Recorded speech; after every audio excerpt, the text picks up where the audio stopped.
जय गुरु जी संगत जी, जय गुरु जी, शुक्राना गुरु जी, अनंतम अनंतम शुक्राना गुरु जी। संगत जी, स्वागत है आप सबका गुरु जी की बेटी जैनी चैनल पर। आशा करती हूँ कि आप सब बिल्कुल ठीक होंगे, मैं भी बिल्कुल स्वस्थ हूँ। तो चलिए संगत जी, सबसे पहले हम गुरु जी महाराज जी का पावन मंत्र जाप करेंगे, फिर हम सत्संग को स्टार्ट करेंगे। ओम नमः शिवाय, शिव जी सदा सहाय। ओम नमः शिवाय, गुरु जी सदा सहाय। ओम नमः शिवाय, शिव जी सदा सहाय। ओम नमः शिवाय, गुरु जी सदा सहाय। जय गुरु जी, शुक्राना गुरु जी, अनंतम अनंतम शुक्राना गुरु जी। संगत जी, आज मैं आप सबके साथ संगत जी के द्वारा व्हाट्सएप के माध्यम से लिख कर भेजा हुआ बहुत ही प्यारा सा शुक्राना सत्संग शेयर करने जा रही हूँ। अगर आप सबको सत्संग अच्छा लगे तो प्लीज़ ज़्यादा से ज़्यादा लाइक करें, शेयर करें और कमेंट करना बिल्कुल ना भूलें। अगर आप चैनल पर नए होंगे, चैनल को ज़रूर से सब्सक्राइब करें, नोटिफिकेशन के लिए बेल आइकन को प्रेस करें।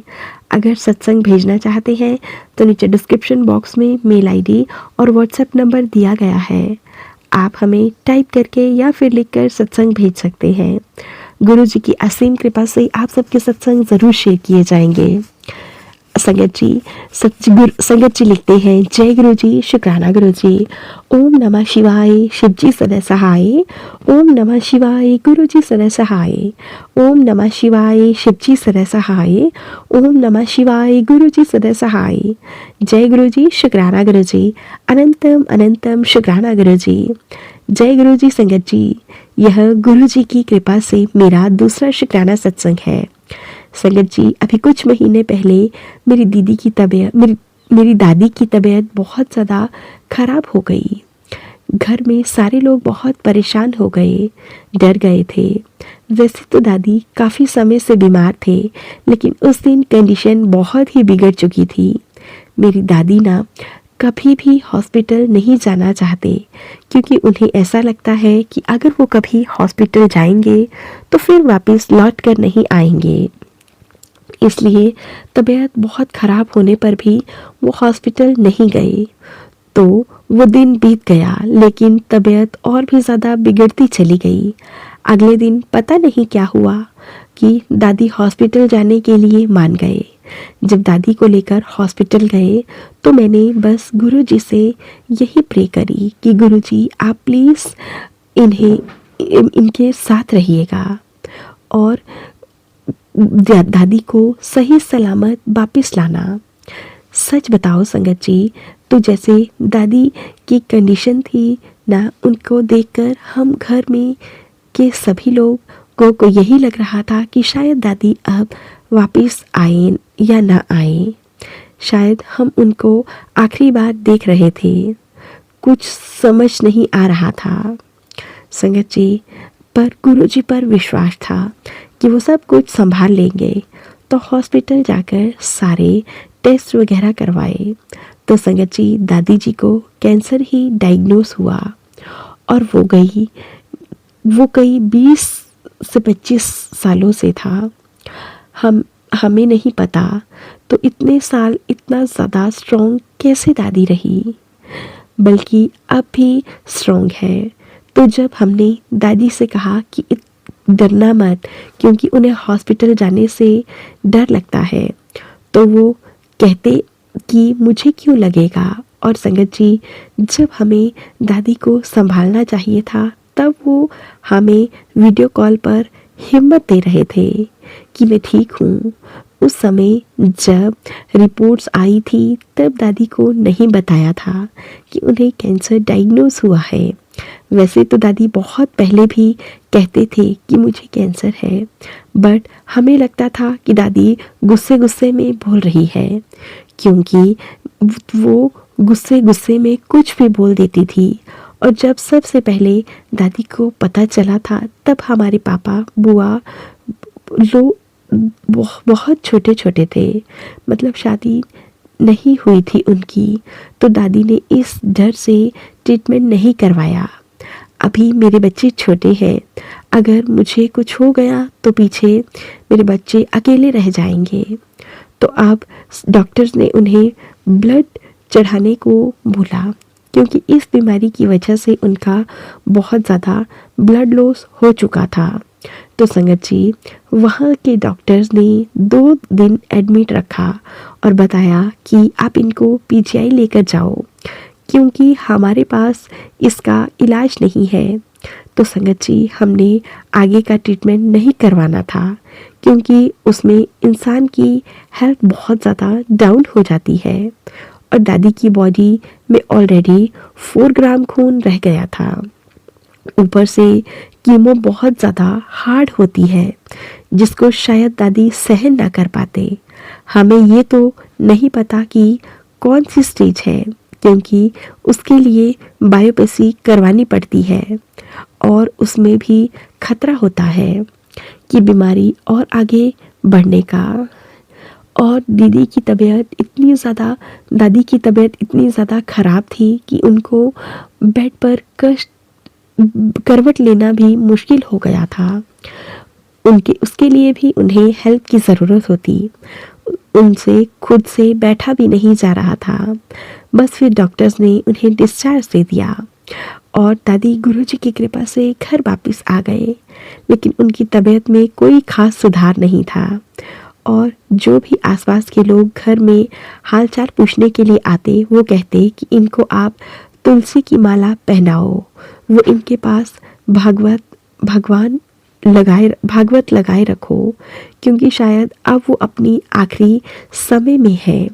और संगत जी, सच में यह सब बातें सुनकर बहुत सा लगता, मन मुरझा जाता।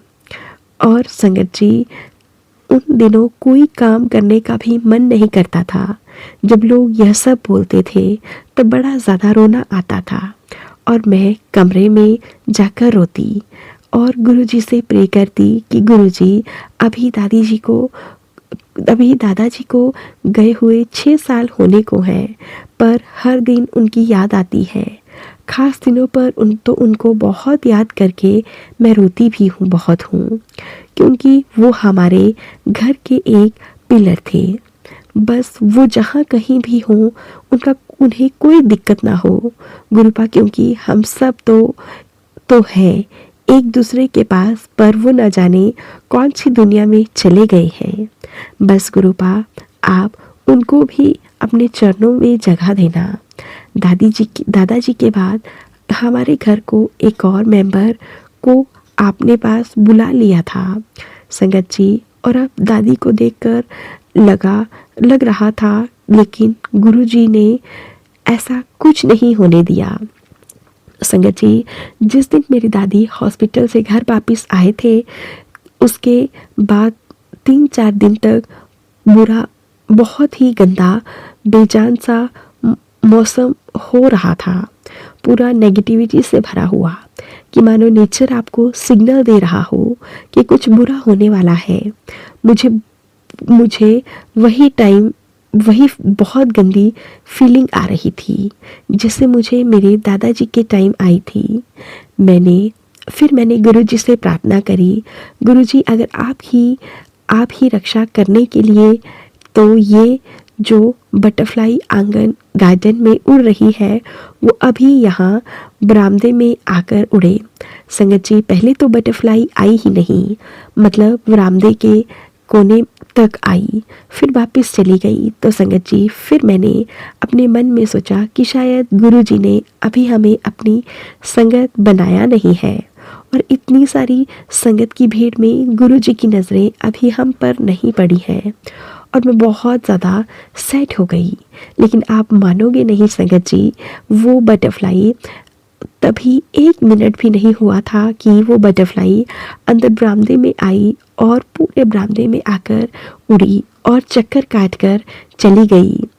पर माफ़ करना गुरुजी, मैं तभी भी थोड़ी अनसेटिस्फाइड थी कि गुरुजी ने पहले कोई इंडिकेशन नहीं दी। तो हो सकता है कि अब ये बटरफ्लाई कोइंसिडेंटली आई हो। सॉरी गुरुपा ऐसे सोचने के लिए। लेकिन संगत जी, उस दिन से के बाद मौसम में भी जान वापस आने लगी और दादी में भी, मतलब उनकी तबीयत में सुधार होने लगा। एकदम से नहीं, पर हुआ ज़रूर। मम्मी दादी को जल प्रसाद भी दिया करते थे। मम्मी दादी को जल प्रसाद पानी की बोतल में मिक्स करने को बोलते। संगत जी, गुरु पाका सिर्फ मेरे पास एक ब्रेसलेट स्वरूप है, कोई स्वरूप फोटो के रूप में नहीं है। इसलिए मम्मी भोले भंडारी भी फोटो स्वरूप के आगे जल स्वरूप रखती। और संगत जी, भगवान सिर्फ उनको भाव देखते हैं। अगर आप सच्चे मन से साफ मन से अच्छी भावना से पत्थर के सामने भी जल रख कर भगवान से प्रार्थना करोगे तो वो भगवान उसे भी जल प्रसाद बना देंगे, क्योंकि भगवान तो हर एक चीज़ में वास करते हैं। तो इस तरह गुरुजी की कृपा से दादी की तबीयत में सुधार होने लगा। मतलब जो बेड पर लेटे लेटे करवट नहीं बदल पाते थे, वो बैठ पा रहे थे, खड़े हो पा रहे थे। और संगत जी, आज जब मैं यह शुक्राना सत्संग लिख रही हूँ तो इस बात को तकरीबन 3-4 महीने होने को है। और अब दादी खुद से चल भी पा रही हैं। हाँ, लेकिन हम उनको खुद से कभी उन्हें चक्कर ना आ जाए, इसलिए हम उन्हें अकेला नहीं छोड़ते। हाँ, एक और बार मैंने दादी के ऊपर एक प्योर ब्राउन कलर की बटरफ्लाई को बैठे हुए देखा था और मैंने मन में गुरुजी का शुक्राना किया, उनसे प्रे करी थी, गुरुजी आप प्लीज़ दादी की इस बीमारी को ठीक कर दो, क्योंकि पता बदल तू सकता है। माफ़ कीजिएगा संगत जी, सानू पता बदल तू सकता है साढ़े हत्थां दियां लकीरां नूं। और जब मैंने दादी को उनके ऊपर बैठे हुए बटरफ्लाई को उनके ऊपर बैठे हुए देखा तो वो कहने लगी, हाँ ये तो रोज़ बैठती है। संगत जी, मुझे पूरा भरोसा है कि गुरुजी दादी की बीमारी को ज़रूर ठीक करेंगे, क्योंकि मैंने मेरी मम्मी के मुंह से काफ़ी बार सुना है कि गुरुजी इन बड़ी बड़ी बीमारियों को सर्दी जुकाम से जैसे कष्ट देकर काट देते हैं। और मुझे यकीन है कि अगर कभी दादी को हॉस्पिटल जाना पड़े तो अब उनकी रिपोर्ट्स नॉर्मल ही आएंगी, क्योंकि जिंदगी की डोर को गुरुपा ने संभाल लिया है। संगत जी, एक और बात, जब दादी हॉस्पिटल गए थे तब मैंने गुरुजी से कहा था कि गुरुपा अगर दादी ठीक होकर वापस आ गए तो मैं घर में आपका सत्संग करवाऊंगी।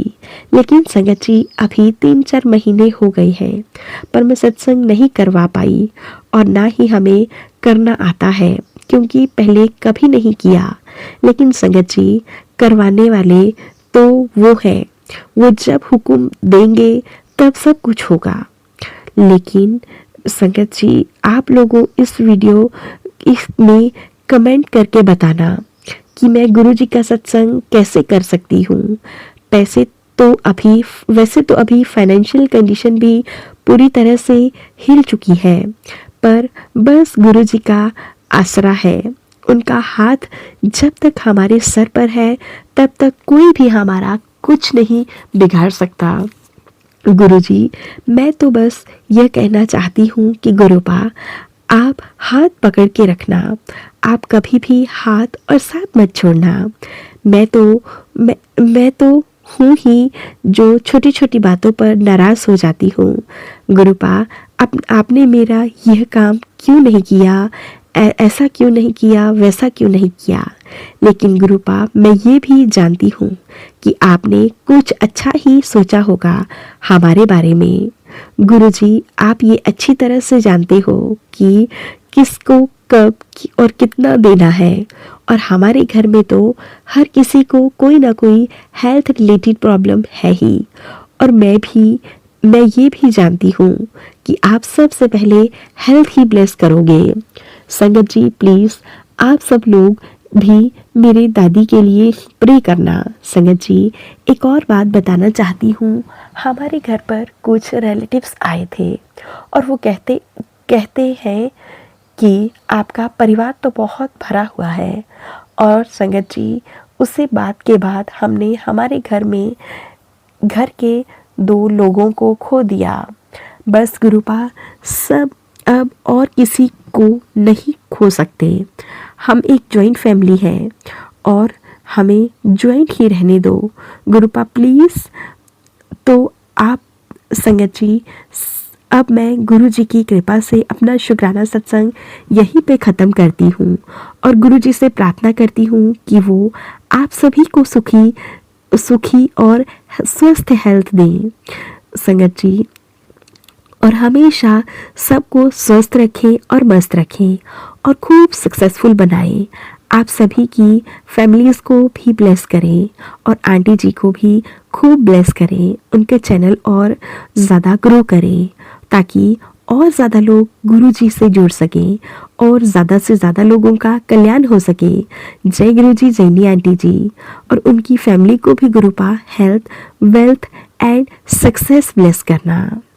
गुरुपा, हम सब के जीवन रूपी पतंग की डोर आपके हाथ में है, इसे संभाल के रखना गुरुपा। आपकी कृपा से मैं जल्द ही अपना अगला शुक्राना सत्संग शेयर करूंगी। प्लीज़ गुरुपा, आज शुक्राना सत्संग को यहीं पे विराम दे रही हूँ, इसे स्वीकार कीजिएगा। ओम नमः शिवाय, शिवजी सदा सहाय। ओम नमः शिवाय, गुरुजी सदा सहाय। ओम नमः शिवाय, शिवजी सदा सहाय। ओम नमः शिवाय, गुरुजी सदा सहाय। जय गुरुजी, शुक्राना गुरुजी, अनंतम अनंतम शुक्राना गुरुजी।